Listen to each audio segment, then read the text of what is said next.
అమరావతి అభివృద్ధి ఎలా ఉంటుంది? ఆ ప్రాంతంలో లేఅవుట్స్ ఎన్ని ఉన్నాయి? ప్రభుత్వ కాంప్లెక్స్లు, ప్రైవేట్ బిల్డింగ్స్ ఎలా ఉండబోతున్నాయి?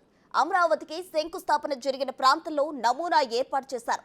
మరింత సమాచారం మా ప్రతినిధి మల్లికార్జున అందిస్తారు. 2019-24 కాలంలో వైసీపీ ప్రభుత్వం అధికారంలో ఉన్నప్పుడు నిర్లక్ష్యంగా వదిలేసిన అమరావతికి సంబంధించిన నమూనా ప్రాంతం మొత్తం కూడా రూపురేఖలు మొత్తం మారిపోతూ ఉన్నాయి. అసలు లోపల ఎలా ఉందనేది ఒకసారి చూపించే ప్రయత్నం అయితే మేము చేస్తూ ఉన్నాము. పూర్తిగా ఎన్డీఏ ప్రభుత్వం అధికారంలోకి వచ్చిన తర్వాత మొన్న అధికారుల పర్యటనలు కొనసాగుతూ ఉన్నాయి. సెక్యూరిటీని కూడా ఏర్పాటు చేయడం జరిగింది. సెక్యూరిటీని ఎప్పుడ ఏర్పాటు చేశారో కూడా అడుగుదాము. ఎప్పటి నుంచి ఉంటున్నా ఉన్నారండి ఇక్కడ? నిన్న నుంచి వచ్చామండి. ఎవరు చెప్పారు ఇక్కడ ఉండమని? మా సార్ చెప్పాడండి. సెక్యూరిటీ ఏర్పాటు చేయమని గవర్నమెంట్ చెప్పిందా?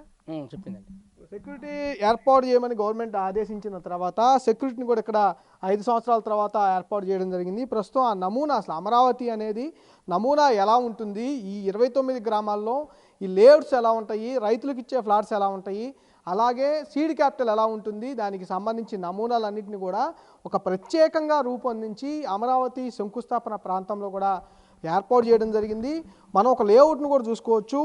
LPS layout 15.6 M road model ఇది మొత్తం కూడా రైతులకు సంబంధించి ఏదైతే రిటర్నబుల్ ఫ్లాట్స్ ఇవ్వటం కానీ, లేదా ప్రభుత్వం ప్రైవేటు సంస్థలకు ఇవ్వటం కానీ, వాళ్లకు కల్పించే మౌలిక సదుపాయాలు కూడా గ్రౌండ్ లెవెల్లో, అంటే భూమి లోపల కూడా ఉండే ఏవైతే ఉన్నాయో మౌలిక సదుపాయాలు కల్పిస్తూ ఉన్నారో, కేబులింగ్ వ్యవస్థ కానీ, డ్రైనేజీ వ్యవస్థ కానీ, వాటర్ సర్వీస్ కానీ, అలాగే మొత్తం ఎలాంటి వ్యవస్థ కల్పిస్తామనేది క్లియర్గా చూపించే విధంగా ఒక మోడల్ మొత్తాన్ని కూడా ఏర్పాటు చేశారు.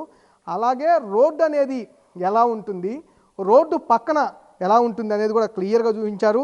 అలాగే మనం క్లియర్గా చూసుకోవచ్చు, ఇక్కడ ఫుట్పాత్ అనేది కూడా ఏర్పాటు చేయడం జరిగింది. ప్రతి రోడ్డుకి ఫుట్పాత్ అనేది కామన్గా ఏర్పాటు చేస్తూ ఉంటారు.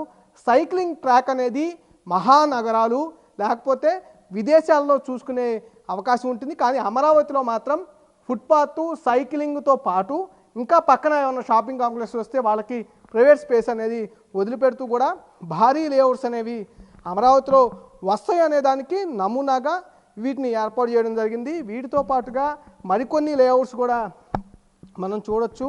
అన్నీ అంటే లేఅవుట్స్ అనేవి ఎన్ని లేఅవుట్స్ ఏర్పాటు చేస్తూ ఉన్నారు, ఎన్ని రోడ్స్ ఏర్పాటు చేస్తూ ఉన్నారు అనేది కూడా క్లియర్గా దీంట్లో అయితే చూపించడం జరిగింది. ఆ నమూనాలు మొత్తం కూడా ఈ అమరావతి శంకుస్థాపన ప్రాంతంలో ఏర్పాటు చేయడం జరిగింది. షాపింగ్ కాంప్లెక్స్లు కానీ, కమర్షియల్ హౌసెస్ కానీ అన్నిటికీ సంబంధించి ఏర్పాటు చేయటం. అంటే మేజర్గా కాంక్రీట్ జంగిల్ అనేది కాకుండా అమరావతిలో చెట్లకు కూడా ప్రాధాన్యత, అంటే గ్రీనరీకి కూడా ప్రాధాన్యత అనేది ఎలా ఇస్తారనేది క్లియర్గా చూపించడం జరిగింది.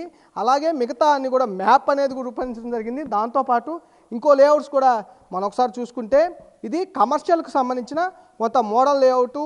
ఇది కూడా హౌసెస్ ఓ పక్క, మరో పక్క కమర్షియల్, అంటే షాపింగ్ కాంప్లెక్స్లు అలాంటివన్నీ కూడా ఏర్పాటు చేస్తూ ఉన్నారు. ఇవి రైతులు కొన్ని ఇచ్చిన ఫ్లాట్స్ కొన్ని ఉన్నాయి. ఏంటంటే రెసిడెన్షియల్ ఫ్లాట్స్తో పాటు వాణిజ్య ఫ్లాట్స్ అనేవి కూడా ఏర్పాటు చేయడం. వాటిలో నివాసాలతో పాటు వాణిజ్య ఫ్లాట్స్ అనేవి పక్కనే కొంచెం దగ్గరగా ఉంటాయి. వాటితో పాటు కొన్ని ప్రాంతాల్లో విల్లాలు నిర్మించేందుకు కూడా కొన్ని స్థలాలను కూడా ఇవ్వడం జరిగింది రైతులకి. మ్యూచువల్ అండర్స్టాండింగ్తో పాటు ఆ విల్లాలు అనేది ఏర్పాటు చేసుకోవడానికి, నిర్మించుకోవడానికి ఎంత ప్లేస్ ఉంటుంది, దాంట్లో ఎంత ప్లేస్ ఉంటే దాంట్లో గ్రీనరీ ఎంత ఏర్పాటు చేయాలి, అలాగే హౌస్ అనేది ఎంత నిర్మాణం చేయాలనేది ఒక లేఅవుట్ కూడా మొత్తం ఒక నమూనా లేఅవుట్ని అయితే ఇక్కడ సిద్ధం చేయడం జరిగింది. దీంతో పాటు మనం చూసుకుంటే ఏదైతే ఉందో ప్రధాన మ్యాప్,